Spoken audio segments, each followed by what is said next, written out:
ओम नमः शिवाय दोस्तों, धार्मिक सुरभि चैनल में आप सभी का स्वागत है। आई होप कि आप सभी बहुत अच्छे से होंगे।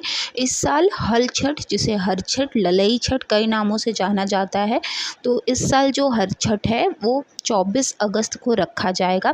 पंचांग के अनुसार जो हल षष्ठी व्रत का प्रारंभ है वो 24 अगस्त की सुबह 7:51 पर होगा और इसकी समाप्ति 25 अगस्त की सुबह 5:30 पर होगी।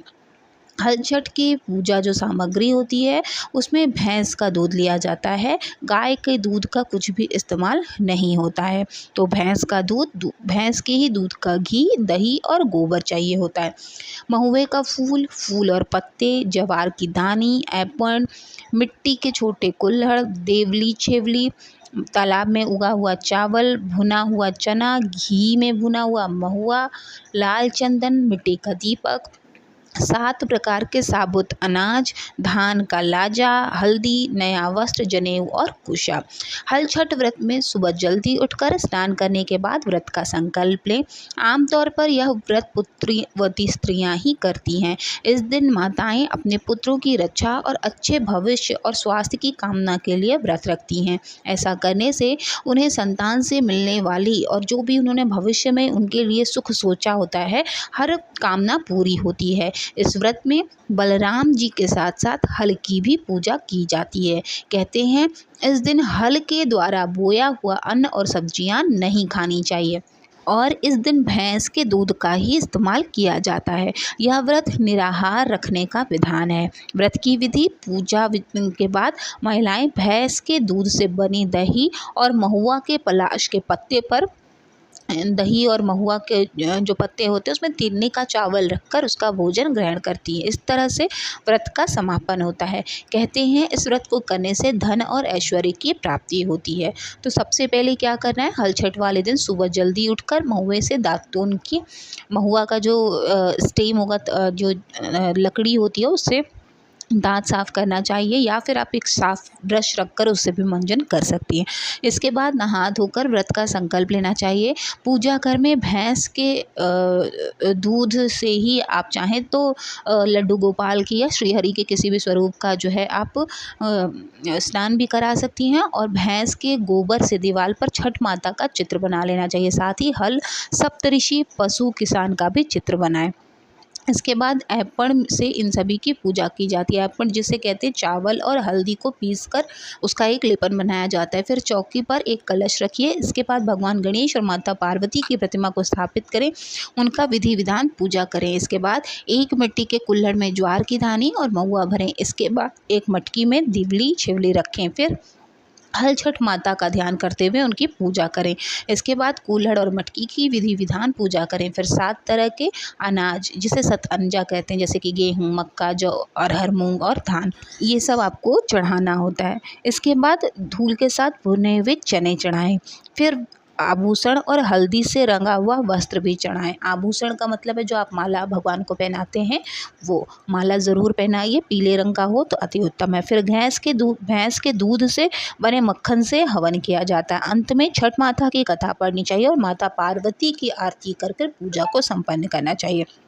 पूजा के स्थान पर ही बैठकर महुए के पत्ते पर महुए का फल और भैंस के दूध से निर्मित दही का सेवन करना चाहिए। ध्यान रखें कि इस दिन बिना हल से जुते हुए खाद्य पदार्थ ही खाए जाते हैं।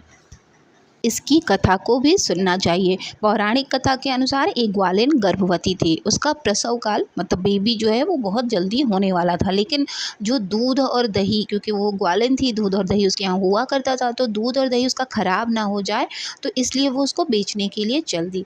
कुछ दूर पहुँचने पर ही उसे बहुत ज़ोर से पेट में दर्द होने लगा। उसने झरबेरी की ओट में एक बच्चे को जन्म दिया। उस दिन हल षष्ठी थी। थोड़ी देर विश्राम करने के बाद वह बच्चे को वहीं छोड़कर दूध और दही बेचने चली गई।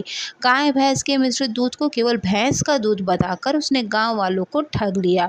इस व्रत को करने वालों, इससे जो है जिसने उस दिन व्रत रखा था लोगों ने, उनका व्रत भंग हो गया।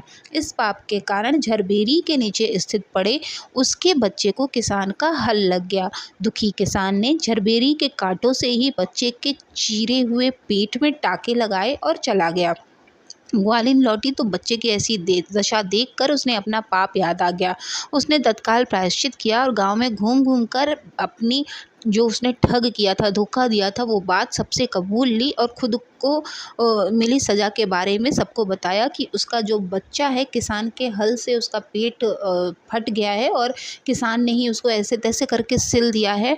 तो अब आप लोग अगर हमें माफ़ कर देंगे तो हमें भगवान का आशीर्वाद मिलेगा और शायद बच्चा मेरा ठीक हो जाएगा। उसके सच बोलने पर सभी गांव की महिलाओं ने, क्योंकि उस दिन व्रत किया हुआ था, उसे क्षमा भी किया और आशीर्वाद भी दिया। इस प्रकार ग्वालिन जब लौटकर खेत के पास वापस आई तो उसने देखा कि उसका जो मरा हुआ बच्चा था, जो दर्द में लगभग कराह रहा था, वो सही होकर खेलने लगा।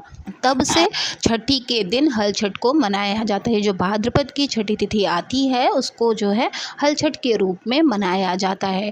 और इस दिन व्रत अगर आप करते हैं तो आपके संतान को जो भी वो चाहते हैं ज़िंदगी में बढ़ने के लिए, उनको यश सफलता तो मिलती ही मिलती है, साथ ही लंबी दीर्घायु मिलती है, लंबे समय तक की आयु मिलती है और उनकी जो भी सफलता है उसका सारा जो श्रेय है अगर माता या व्रत करती हैं तो उन्हें अवश्य मिलता है।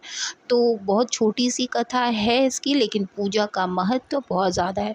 तो आप पूजा अगर ना व्रत ना कर पाएँ कोई बात नहीं, लेकिन पूजा अवश्य करें। मात्र पूजा करने से, मात्र कथा का सुनने और कहने से भी हमारे जीवन पर बहुत अच्छा प्रभाव पड़ता है। तो आई होप कि आपके लिए वीडियो बहुत यूज़फुल रही होगी। वीडियो अगर आपको अच्छी लगी हो तो प्लीज़ चैनल को सब्सक्राइब कीजिएगा, साथ ही वीडियो को लाइक और शेयर करना ना भूलें, ताकि हम आपके लिए हमेशा सही पूजा, सही विधि और सही जानकारी लेकर आते रहें। मिलेंगे नेक्स्ट वीडियो में, तब तक महादेव की कृपा आप सभी पर बनी रहे। ओम नमः शिवाय, जय माता दी।